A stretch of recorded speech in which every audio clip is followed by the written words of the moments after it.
मान्य सदस्य अहिले बस्नु माननीय सभामुख महोदय, कि ये सदन जो है ये खून खौलाने वाला जगह नहीं है। स्तरीय भाषामा बोल्नु होला, त्यसैमा केन्द्रित गरेर बोल्नु होला। महोदय, यहाँ खून ठंडा करके बात करना चाहिए। भारतीय चेलीहरूको सदनभित्र पनि दादागिरी चल्न थाल्यो।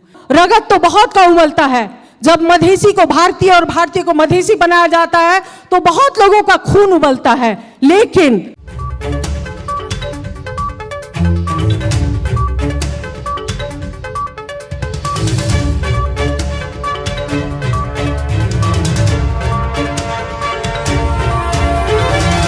सम्माननीय सभामुख महोदय, अनुदानसँग जमिन, स्वाभिमान र राष्ट्रियता कदापि साट्न मिल्दैन। सीमा विवाद नेपालमाथि भारतको दादागिरी नमिचिएको ठाउँ छैन, नहपिएको गाउँ छैन भन्दा भन्दै भारतीय चेलीहरूको सदनभित्र पनि दादागिरी चल्न थाल्यो।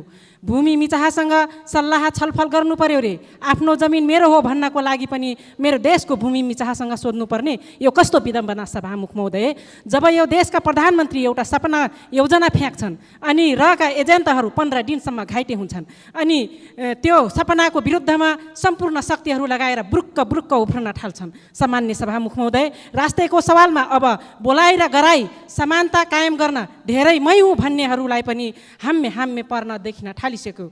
मन र विचार अशुद्ध हुनेको मन्तव्य, अन्तर्वार्ता र लेखका अंशबाट पनि आम जनताले समेत स्पष्ट रूपमा पहिचान गर्न थालिसके। विगतमा नक्कली राष्ट्रवादको खोल ओढ्नेहरूको मुकुण्ड पनि तिनलाई खडा गर्ने र उचाल्नेहरूबाट नै पर्दाफास हुनेछ।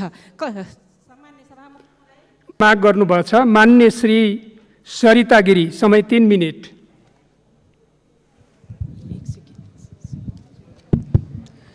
सम्माननीय सभामुख महोदय, ज्येष्ठ 19 के दिन मैं संसद में अनुपस्थित थी। मेरी अनुपस्थिति में वहाँ पे हमारे इस संसद के एक माननीय जी ने जो मंतव्य दिया उसको घृणा का मंतव्य कहा जाता है, अंग्रेजी में उसको हेट स्पीच कहा जाता है सभामुख महोदय, क्योंकि उन्होंने रगत उमलने की बात कही। उन्होंने अपने मेरे पद का मर्यादा नहीं होता तो मैं भौतिक रूप से भी आक्रमण कर सकती थी, ये बात कही। और भारतीय चेली नेपाल के संसद में आके दादागिरी करती है, ऐसी बात कही। सभामुख महोदय, मैं वैसी भाषा प्रयोग नहीं करूंगी, मैं प्रेम से अपनी बात कहूंगी सभामुख महोदय।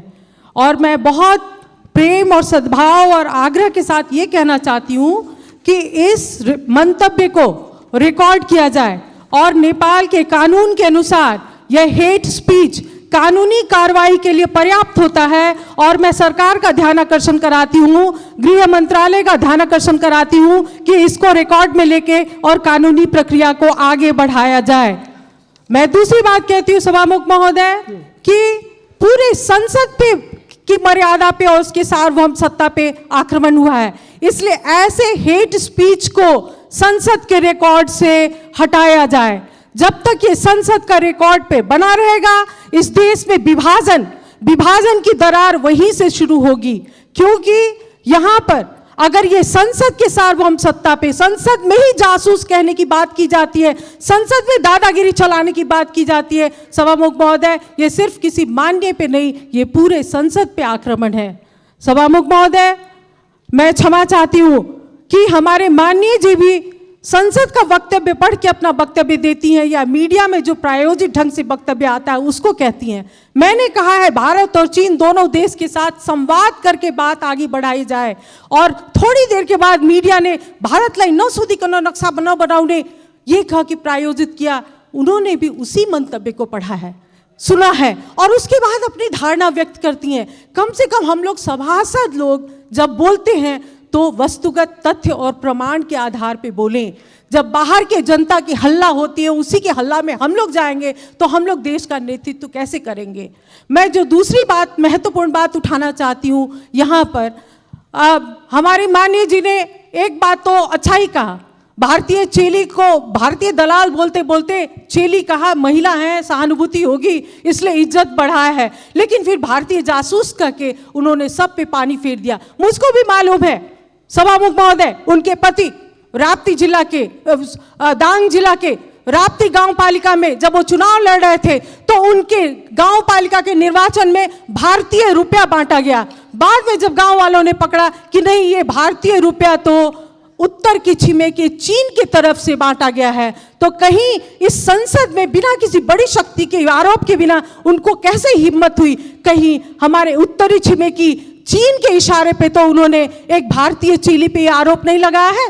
भारतीय चेली ऐसे नहीं आई है सभामुख महोदय, नेपाल के कानून के अनुसार आई है। और मैं एक बार और कहती हूँ, मैं नेकपा पार्टी के संसदीय दल के नेता और नेकपा पार्टी के अध्यक्ष और नेतागण से कहती हूँ, मैं महत्वपूर्ण बात कहने जा रही हूँ सभामुख महोदय। इतिहास की जानकारी नहीं है तो इतिहास की जानकारी हमसे ले, अपने नेताओं और कार्यकर्ताओं को ठीक से प्रशिक्षित करें। हिंदी का नेपाल में क्या स्थान है और हिंदी का यहाँ पे क्या संबंध है वो उनको बताएं, ताकि उनका रगत नहीं उबले। रगत, बुद्ध के संतान का रगत नहीं उबलना चाहिए सभामुख महोदय। और रगत तो बहुत का उबलता है, जब मधेसी को भारतीय और भारतीय को मधेसी बनाया जाता है तो बहुत लोगों का खून उबलता है। लेकिन हम लोग ऐसे ही चांदी के चम्मच में हम लोगों को किसी ने सभासद का सदस्य नहीं दिया है। जनता के बीच में संघर्ष करते करते करते हम लोग आए। और अंत में एक बात और मैं कहूंगी, नागरिकता के विषय में उन्होंने कहा है कि हम लोग क्यों राष्ट्रपति होंगे, हम लोग समय सकिसकेको छ। मैं एकदम खत्म कर रही हूँ, महत्वपूर्ण बात है। तो मैं भी ये चुनौती देती हूँ, मैं चुनौती देती हूँ कि 2072 साल का संविधान बनाने वक्त पे जब मधेसी सड़क पे थे तो उन्होंने आर्टिकल 279 लाके हमारे हाथ और पैर में जंजीर बांधी है। जंजीर जब तक रहेगी तो हमारा संघर्ष रहेगा, और हिम्मत है तो वो जंजीर को हटाइए और तब हम साथ मिलकर नेपाल बनाएंगे। नहीं तो ये बात तो चलती रहेगी सभामुख महोदय। मैं फिर से कहती हूँ कि इसको सभामुख महोदय रिकॉर्ड से हटाया जाए। मैं ये मांग करती हूँ, जब तक इसके बारे में ये घृणा का स्पीच इसको रिकॉर्ड से नहीं हटाया जाएगा, मैं क्षमा चाहती हूँ। हम लोग संसद को ठीक से सुचारू रूप से आगे बढ़ने में देने में असमर्थ हैं सभामुख महोदय। माननीय श्री अमृता देवी अग्रहरी, समय 3 मिनट।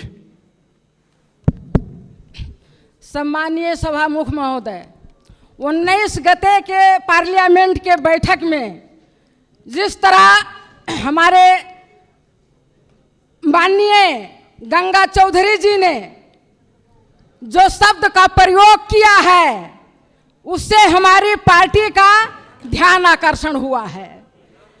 मैं स्पष्ट ढंग से कहना चाहती हूं कि माननीय गंगा चौधरी जी को माफी मांगना होगा। माननीय सदस्य अहिले बस्नुस्। माननीय सभामुख महोदय, जो भी इस सदन में सांसद के रूप में उपस्थित है वो संपूर्ण प्रक्रिया पूरा माननीय सदस्य मर्यादित ढंगले बोल्नु होला, तपाईहरु बस्नुस्। इसलिए मैं आपसे स्पष्ट रूप में कहना चाहती हूँ कि ये सदन जो है ये खून खौलाने वाला जगह नहीं है। स्तरीय भाषा में बोल्नु होला, विषयमा केन्द्रित गरेर बोल्नु होला। यहाँ खून ठंडा करके बात करना चाहिए, और अगर किसी का खून बहुत ज्यादा गर्म होता है तो बागमती में जाकर छलांग लगाना चाहिए सभामुख महोदय। यहाँ किसी का अपमान करने का जगह नहीं है। सम्मानीय सभामुख महोदय, मैं स्पष्ट ढंग से कहना चाहती हूँ कि जिस तरीके से हम लोगों के साथ भेदभाव होता आया है, किसी भी बात का एक सीमा होता है, सीमा से बढ़ करके आवाज उठाया जा रहा है, अपमान किया जा रहा है। हिंदी में जो बोलता है, हिंदी शब्द का प्रयोग उन्होंने कहा है। सम्मानीय सभामुख महोदय, आपके कार्य व्यवस्था के तहत शुरू में हम लोगों ने जब शपथ ग्रहण लिया था उस समय पूछा गया था कि आप किस भाषा में शपथ ग्रहण लेंगे। हम लोगों ने अपना अपना उद्देश्य के तहत, जिसमें हमको सरलता होती है, हिंदी में भी जिसको जो अपना सहज होता था उस अनुसार हम लोगों ने लिखित दिया था, और हिंदी में हम लोग बोलने के लिए शपथ ग्रहण लिया। और हिंदी में बोलने के लिए इस तरीके से हमारे ऊपर जो है छीटाकशी होता है, अपमान होता है, हम ये कहना चाहते हैं सभामुख महोदय कि हिंदी बोलने से कोई हिंदुस्तानी नहीं होता, अंग्रेजी बोलने से कोई ब्रिटिश का नागरिक नहीं होता। जिस भाषा को जिसको सरलता होती है उसी भाषा का प्रयोग किया जाता है सभामुख महोदय।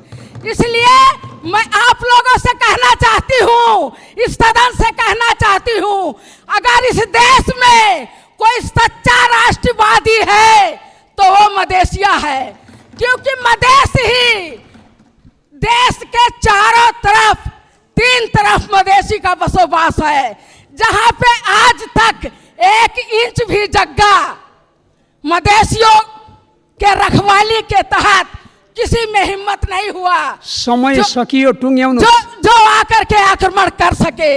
लेकिन आज जो सीमा को लेकर बात उठ रही है सभामुख महोदय, बहुत महत्वपूर्ण बात है। कागज के टुकड़ा में, कागज का जो नक्शा है उसमें कोर देने से हमारे नेपाल का जगह फिरता आने वाला नहीं है। आप कोर लीजिए नैनीताल, आप कोर लीजिए हरिद्वार, आप कोर लीजिए खटमाय और पिथौरागढ़, जहां भी कोर लीजिए, उससे हमें नहीं मिलने वाला है। और भारत के लोग भी अपने नक्शा में काठमांडू और पोखरा अपने नक्शा में कोर लें, उससे भारत को भी नहीं मिलने वाला है। यदि जाने अनजाने में पहाड़ी शासकों ने जगह को बेचा है तो उसको वार्ता के टेबल के माध्यम से हमें वापस लाना चाहिए सभामुख महोदय। जगह बेच करके और नौटंकी करने से जगह वापस नहीं आता है। इसके लिए कूटनीतिक वार्ता के टेबल पे बैठिए और जगह को वापस लाइए। और यदि ऐसा नहीं कर सकते हैं इस देश के शासक लोग, तो कुर्सी से राजीनामा दे, कुर्सी छोड़ दे, मदेशिया उस कुर्सी पे बैठ करके और देश को वापस लाएगा। यदि वाकई हमारे देश के भूभाग आक्रमण हुआ है तो मैं इतना ही कह करके आप लोगों के समक्ष एक शब्द और कह देना चाहती हूँ। नागरिकता के विषय में भी हमारे माननीय जी ने आवाज उठाया कि एक सांसद के पास 2 नागरिकता है। मैं कहती हूँ वो नागरिक